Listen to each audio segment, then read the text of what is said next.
Today, that is October 10th, the Israel-Palestine war entered day 4, and as of now, there is no sign of a ceasefire. Israel continued to destroy Hamas' major hideouts as part of its high-scale retaliation.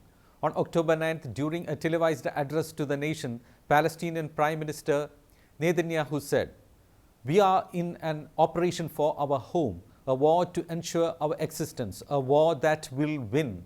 This war was imposed upon us by a despicable enemy, by savages who celebrate the murder of women, children, and the elderly. The atrocities carried out by Hamas have not been seen since the atrocities of ISIS. Children bound and executed with the rest of their families, young girls and boys shot in the back, executed, and other atrocities that I will not describe here. We have always known what Hamas is. Now the whole world knows Hamas is ISIS."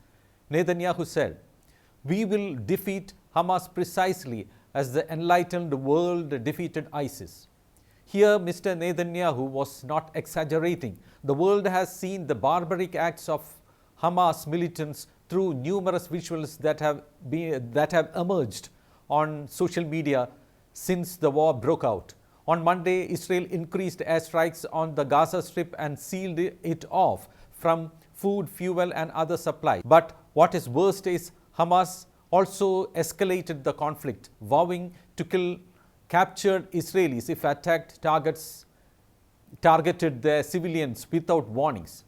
"We will kill an Israeli captive for every civilian house bombed without warning," Hamas spokesperson Abu Ubaidah said. Hamas and other militants in Gaza say they are holding more than 130 soldiers and civilians snatched from inside Israel. In the war's third day, Israel was still finding bodies from Hamas' stunning attack into southern Israeli towns. Rescue workers found 100 bodies in the tiny farming community of Be'eri after a long hostage standoff with gunmen. In Gaza, tens of thousands fled their homes as relentless airstrikes leveled buildings.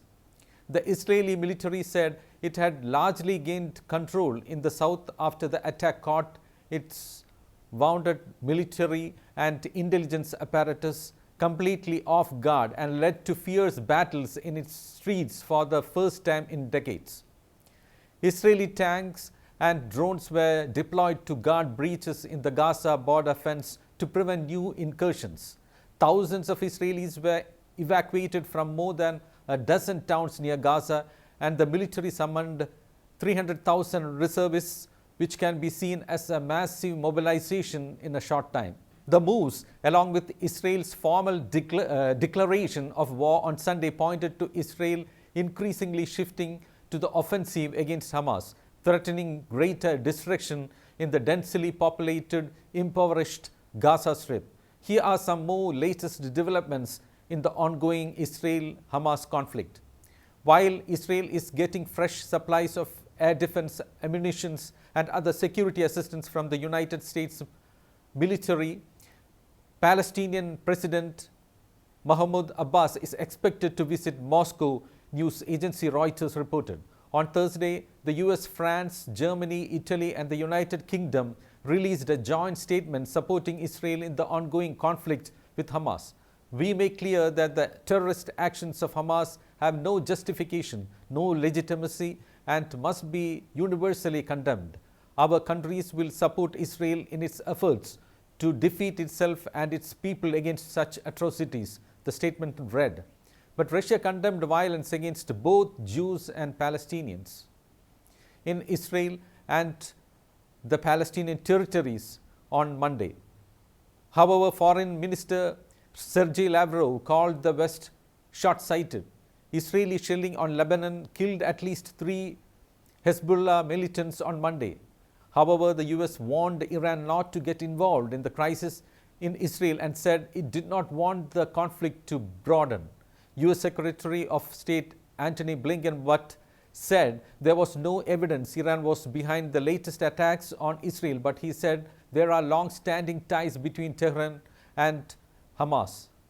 The war was, of course, provoked by Hamas militants with a surprise and unprecedented rocket attack on October 7th around 6:30 am. At least 1,600 people have been killed on both sides. According to the Gaza Health Ministry, 704 people have been killed, including 143 children and 105 women, and over 4,000 injured in Israeli strikes during the course of the 4-day standoff. Besides, at least 900 people have been killed and 2,600 injured in Israel due to the Hamas attack.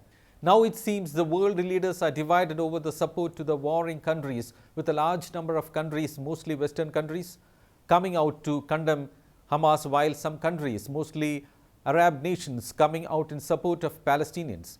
And it is natural for the UN and other organizations that work for peaceful existence of world nations to condemn barbarism in strongly worded statements. But what purpose does it serve for thousands of innocent children, women and men who are enduring the trauma and sufferings brought by war?